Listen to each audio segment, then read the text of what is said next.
Thank you, Speaker. It is a great honour that I stand before you in the 60th Parliament of Victoria as the second member for Euroa, and it is with great pride that I also stand before you as the mother of Arthur and Quinn, the wife of David, and the representative of the incredible community in which I work and live. I'd like to acknowledge the traditional owners of the lands we meet on, as well as those I represent in the electorate of Euroa, the Wurundjeri, Taunurong and Yorta Yorta people. I pay my respects to elders past and present and acknowledge the wisdom they have known and shared for thousands of years still has value for our modern world. May we all find ways to walk gently and compassionately on these ancient lands. The land of the Euroa electorate spans more than 11,500 square kilometres of rivers and ranges that a community of 55,000 regional Victorians call home. Our electorate is a place of ancient and modern significance, from Aboriginal rock art, scar trees and cutting stones to the colonial and gold mining histories of the towns of Kilmore, Murchison and Rushworth, and from the military training camp of Puckapunyal to the creative art haven of Benalla. It is also home to agriculture, family-run enterprises and global industry innovators, from croppers in Colbinaban to fruit and dairy farmers in the Goulburn Valley to livestock and thoroughbred breeders throughout our entire electorate. I'm standing here today because I love our region, our community and the people who call it home. These people are my people. My children are fourth-generation Seymourians. Their great-grandparents, Muriel and Robert Beale, migrated to Australia as self-described 10-pound poms, with little more than a suitcase in their hands and the hope for a better life in their hearts. They settled in Seymour with their only child, my dad, in 1952. They found jobs at Woolcord Knitting Mill and on the railways, where they would spend most of their working lives. And thanks to the Rent-to-Buy Housing Commission scheme in place at the time, they were eventually able to buy their home on the hill. The Seymour community gave my grandparents safety, support and an opportunity to provide their son with a good life and education. I stand here with the hope that I can repay that debt and give back to a community that has given my family so much. On my mother's side, you'll find more proud country folk. Mum's dad, John Jack McConaughey, was a grazier on the iconic Merino station, Benavon, in outback New South Wales. Granddad's presence and character, his value for hard work and his deep roots in farming and agriculture loomed large in our family, and his legacy has left an enduring mark on my life. My parents, Ian and Michelle Beale, raised my three sisters and I, working their hearts out every day to provide every possible opportunity they could to us. Dad has always been a somewhat unconventional mentor in my life. He said not to be a journalist, so it was only natural that I should go on to study media and communications at Deakin University, majoring in journalism. I began my career at Fairfax Media as a regional reporter for Stock and Land, the masthead known as the Bible of the Bush because of its reputation as a balanced and trusted voice for regional Victoria. I was eventually promoted to National Agricultural Reporter at Fairfax Media and then editor of Stock and Land. My career has always and will continue to be as a storyteller for regional Victorians. As a journalist, I shared the unique experiences of country Australians with the rest of the nation. I reported on the front line of major issues like the Indonesian live export ban, animal activist trespass laws and biosecurity threats, and more recently the attacks on our CFA. I witnessed some of the most devastating stories in regional communities come about as a result of decisions made by a government that was out of touch with the people and family living in those communities. Decisions that prioritise politics and what looked good on paper over people, and that prioritise votes over lives and livelihoods that were on the line. My career has been driven by integrity, compassion and a strong set of ethics, and I worked without fear or favour. I intend to hold tightly onto these same values as I step into public life.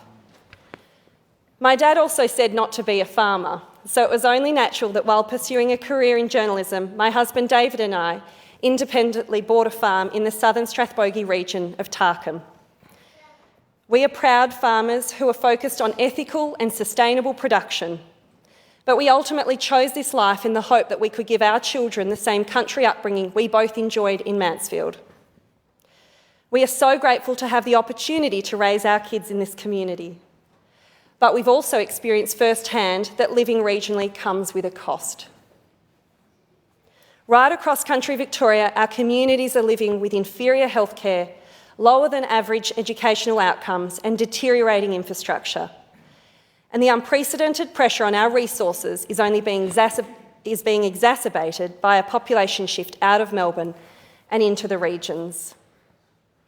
There is an unspoken toll that you pay to live outside of Melbourne, and that toll is a clear disparity in the resources and support provided by the government to regional Victorians compared to our city counterparts. Living close to Seymour, it is heartbreaking to see the same social issues playing out today that my dad experienced there when he was a child.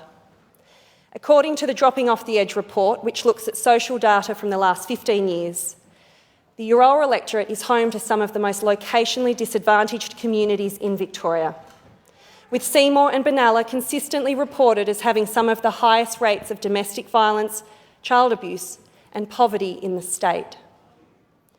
Despite the social issues, our community is full of incredible, supportive and resourceful people. In Benalla, a dedicated group of locals have founded the Tomorrow Today Foundation, where they work tirelessly to develop new and innovative programs to break generational disadvantage. After the recent floods, it was the Seymour Football and Netball Club who rallied and inspired hundreds of volunteers to clean local homes and businesses. They wielded mops, hoses and scrubbing brushes for weeks. And they lifted sandbags, mouldy carpets and soggy couches from living rooms to nature strips until the job was done. It is not for nothing that country Victorians have a reputation for being resilient, a word that gets thrown around more than I would like. Everywhere you look, you can find examples of regional communities banding together and supporting each other, not just in times of crisis, but every day. For too long, these communities have relied on their famous resilience to navigate locational disadvantage and multi-layered social issues because they have no other option. But we must not leave them to face these complex challenges alone, no matter how hard they are to solve. As a state, we have work to do. We must expand the investment in our regional road network beyond simply repairing flood damage. We need ongoing funding to ensure roads right across regional Victoria are maintained at a safe standard. We know the current state of roads is causing serious and fatal road accidents, so we must see priority given to road projects like the Kilmore Bypass, which is desperately needed simply to keep the town functioning and prevent the crumbling of one of Victoria's most historically significant towns. We must address the lack of educational opportunities in regions. In Euroa, our schools are bursting at the seams. At Broadford, our students are packed into old and outdated facilities, and the rebuild of Seymour Secondary College remains unfinished and unfunded. Like many communities, we are also experiencing year-long wait lists for childcare that leave regional families who rely on two incomes to survive, which is most of them, with no options. As an urgent priority, we must improve regional healthcare. Our hospitals are underfunded, ambulance response times are appalling, and the barriers to accessing mental health services are extreme. These barriers, the high costs and long wait lists, are disproportionately impacting the most vulnerable in our communities. Our community-owned hospital, Euroa Health, has begged the government for support and been ignored by minister after minister. Their closure would leave a gaping hole in local healthcare. And regional maternity care. This one is personal for me. 3 years ago, my local hospital lacked the resources to provide a safe birth for me and my first child, Arthur. I was forced to endure the indignity of labouring in an examination room with no door, fully open for passersby to see, because no bed was available to me.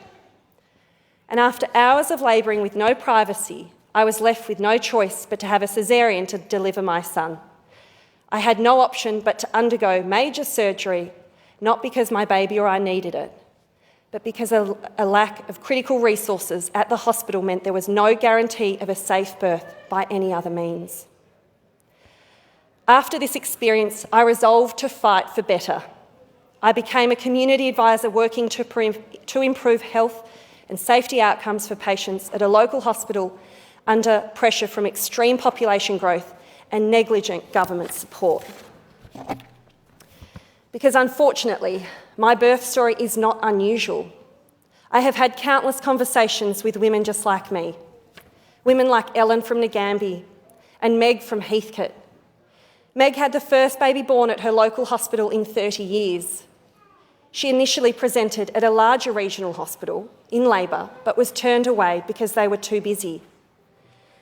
Meg and her baby almost died at her local hospital because they simply didn't have the equipment needed to appropriately care for them.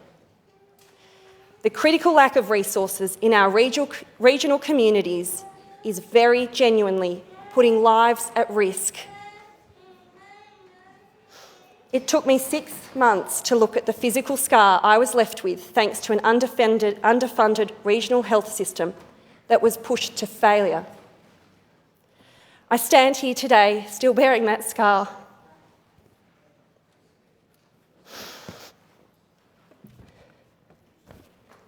And I stand here today more resolved than ever to fight for more and better.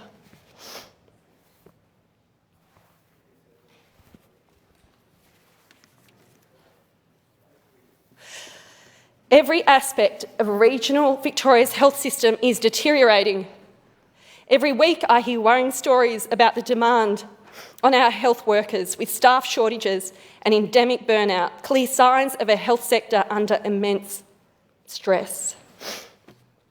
And while COVID has certainly exacerbated the health crisis, the pandemic merely exposed the vulnerabilities that already existed. While I'm here, I will be relentless in my pursuit of a government that prioritises people over politics and lives over votes. Because I believe that if the cost of living regionally is the lives of Victorians, then the cost is too high. I want the record to show that every day I'm in this place, I will fight to address the entrenched disadvantage that deprives regional communities of the basic resources and opportunities that underpin social and economic well-being. I will fight to leave a better legacy for the young people and future generations of our electorate so that my children and yours can choose to live in our regional communities without disadvantage. Regional Victorians make up a quarter of the state's population. They produce the food and fibre that fuels our agricultural economy and feeds our families, and they do it all while bearing the worst impacts of our country's inevitable natural disasters. Our great state cannot function without thriving regional communities, and yet we know that we are receiving an inadequate cut of government funding. I proudly stand today with my national colleagues representing everyday country Victorians, people who need radical common sense and radically pragmatic solutions for the challenges they face. I'm here not for the left or for the right, but for what is best for our people. No first speech is complete without a few acknowledgements and thank yous, and so here are mine. To my peers across the aisle, I look forward to our robust debate, respectfully, intelligently, and with dignity. I genuinely believe that we are all here with the hope to improve the lives of Victorians, and I look forward to working together with you to do just that. To the campaign workers, selfless friends, volunteers and party members who supported me on this journey and made this a possibility, thank you for being by my side and for shouldering so much of the work that has led me here. To my predecessor, mentor and friend, Steph Ryan, your gardening, cooking, parenting and political advice is unparalleled. Many young women are in this chamber because of you. Thank you for showing us that a powerful, empathetic voice that puts people ahead of politics is what Victorians want, need and deserve. To my team, Mitch Idder, Hannah Price, Guy Barber and Adam Scott, thank you for your professional and personal support and for the platform you have given me. Thank you also to my yellow and gold family, Bill Sykes, Frank Dean, John Gribham, Max Perry, Sandra and Gerard O'Sullivan, James Brooke and the late Bruce Nichols for proving that grassroots advocacy with community running through your veins is what politics is truly about. And to my in-laws, Jenny and Ross, thank you for your care for our family and your support for our ventures, no matter how outlandish and ill-advised. To my Uncle Mark and Auntie Claire, your patience, love and generosity in sharing your farm in Nyngan with us every school holidays has had a defining impact on my career. You taught me how food was grown and what it takes to get it to our plates. You instilled in me a great reverence and respect for the act of producing something for the benefit of others. My love of farming and everything that has come about because of that love started with you. To my 3 sisters, Alex, our role model in work, life and love, Prudence, our strong one, the most courageous person I know, Clementine, our fearless one, determined in everything you take on. Thank you for your friendship and wisdom and for instilling in me a sense of healthy competition. I am thrilled that from this day forward, the official record of Hansard will reflect that I am indeed the favourite daughter. Mum, you are the glue to our family glitter. Your eternal optimism and zest for life are contagious. You are the original, the corporate powerhouse, the earth mother and the captain of all of life's adventures. Thank you for teaching us how to love deeply and live richly. Dad, your final piece of advice was that politics is a dirty game and not to do it. Thank you for your support, even as I did all the things you said not to. Your rebellious streak is in my blood. Your stubbornness, positivity and tireless work ethic are also in my blood. I know they will serve me well. To my children, Arthur and Quinn, you are and will always be my greatest achievements. Thank you for giving me daily motivation, inspiration, and the very best reason to fight for a better future.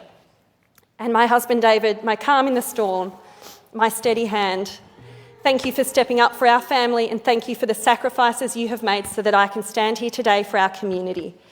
We are a team in every sense of the word, and I'm here because of you. Finally, to the people of the Euroa electorate and to my community, thank you for your trust in me and your support. It is an honour to work, to protect, defend and celebrate you and the place we all call home. To you, I pledge my hands to help those in need and to strengthen what is already strong.